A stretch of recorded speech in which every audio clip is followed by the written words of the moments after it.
Welcome!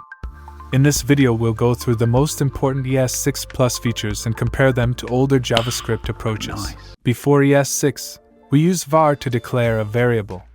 Problem: var does not respect block scope, leading to unintended issues.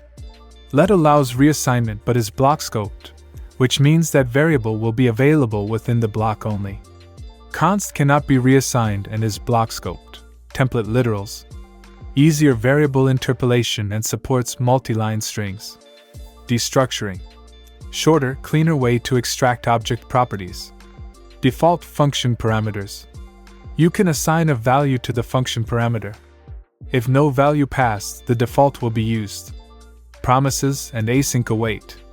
Simplifies async operations and avoids callback hell.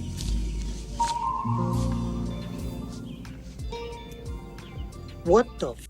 Optional chaining. Here is how we did before ES6.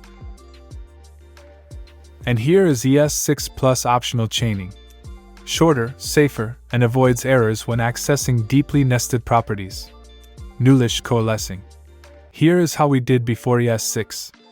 Or empty string 0 and false are treated as falsy, which might not be correct. And here is ES6 plus format. Only null and undefined trigger the default value, not empty string 0 or false.